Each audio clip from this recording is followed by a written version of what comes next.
دنیا آخرت کی برکتیں اللہ ان لوگوں کا مقسوم فرمائے، اور اللہ ہمارے گناہ معاف کر دے، قیامت کے دن حضور علیہ السلام سے شرمندہ ہونے سے بچا لے اللہ ہمیں۔ حقیقت میں ہم اگر دیکھیں اپنے آپ کو تو ہم کچھ بھی نہیں کرتے، اور مجھے وہاں کھڑے ہو کر کے کتنا عجیب لگتا تھا کہ امت سسک رہی ہے، یتیم تڑپ رہے ہیں، بیواؤں کی سسکیاں اور ان کی آہیں ان کے اندر ہی جذب ہو رہی ہیں، حوصلے کے ساتھ کھڑی ہیں کہ یہ وقت کاٹنا ہے۔ خیمہ بستیوں کے اندر ہر طرف درد ہی درد پھیلا ہوا ہے، اور آسودہ ملکوں کے ہم لوگ یا تو عیش و عشرت میں مبتلا ہیں یا ایک دوسرے کی پگڑیاں پھاڑ رہے ہیں، ایک دوسرے کے جبے نوچ رہے ہیں۔ ہم ذرا دیکھیں ہم کھڑے کہاں ہیں؟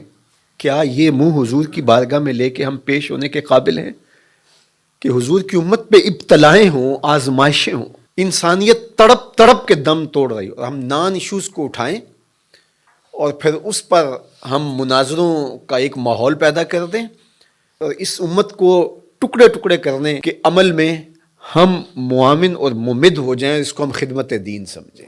کاش کہ ان کا درد ہم سمجھ لیں۔ اور اس کے علاوہ آپ اپنے اطراف میں دیکھیں تو کیسی کیسی زندگیاں لوگ کاٹ رہے ہیں، یہاں تھر کے اندر انسانیت کس طرح سسک رہی ہے۔ تو اللہ ہمیں اس امت کے لیے کام کرنے کی توفیق دے۔ میں پھر آپ کو کہوں گا مبلغین ساری زندگی حضور کے نام لگائیں۔ میں یہ نہ سنوں کہ آپ کے دل کے کسی مخفی خانے کے اندر بھی حصول زر کی خواہش پنپ رہی ہو، یا شہرت کی آرزوئیں نشو و نما پا رہی ہوں، اپنے آپ کو کسی سے افضل سمجھ رہے ہوں، کہ آپ سمجھ رہے ہو کہ ہم بڑا کام کر رہے ہیں۔ یقین جانیے گا کہ صحرا کے اندر پڑا ہوا حقیر ذرہ جس طرح ہوتا ہے، میں ان خیموں کے اندر کھڑا ہو کے اپنے آپ کو اس سے بھی کم تر سمجھ رہا تھا۔ میں اپنے آپ سے بار بار سوال کر رہا تھا کہ تم اتنی آسودہ زندگی گزارتے ہو، یہ رسول اللہ کی امت، یہ انبیاء کی اولاد یوں تڑپ رہی ہے، تم نے کیا کیا ہے اس امت کے لیے؟ تم مت سمجھے کہ ہم نے کچھ کیا، ہم نے کچھ بھی نہیں کیا، ہماری اوقات ہی نہیں ہے۔ اگر ہم دیکھیں کہ کس حالت میں حضور کی امت ہے اس وقت، تو اس لیے اپنے آپ کو فنا کر دیں، اپنے آپ کو بالکل نہ سمجھیں کہ ہم کچھ ہیں، اور اپنے اندر کوئی خواہش نہ پلنے دیں۔ یہ سب کچھ دیکھنے کے باوجود کیا ہم ایک آسودہ اور اچھی زندگی کی آرزو کر سکتے ہیں جبکہ حضور کی امت یوں تڑپ رہی ہو؟ اور میں پھر آپ کو کہوں گا کہ یہ علماء کی باہمی لڑائیاں آپس میں کبھی بھی حصے دار نہ بنیں، کبھی پوسٹ بھی شیئر نہ کریں۔ خدا کی قسم کیا حضور کے کلیجے پہ گزرتی ہوگی، کیا حضور کے قلب اطہر پہ گزرتی ہوگی۔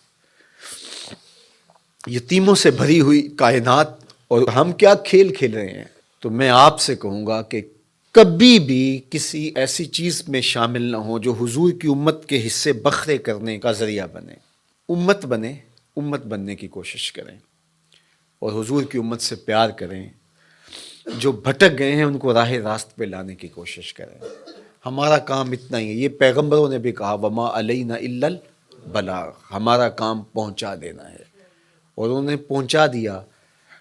دل میں اثر پیدا ہو، کوئی مان لے، تو یہ اللہ تعالیٰ کی طرف سے توفیق ہوتی ہے۔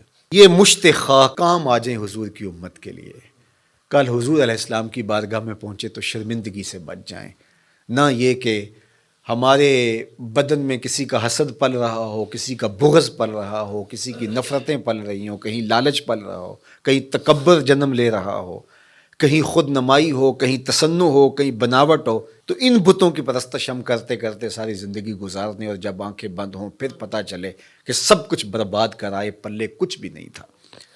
تو آئیے میں بھی عزم کرتا ہوں، آپ بھی عزم کریں کہ ساری زندگی حضور کے نام پہ گزاریں گے، ساری زندگی حضور علیہ السلام کی امت کے لیے، حضور علیہ السلام کے لائے ہوئے نظام کے لیے بسر کریں گے۔ اللہ توفیق ارزانی کرے۔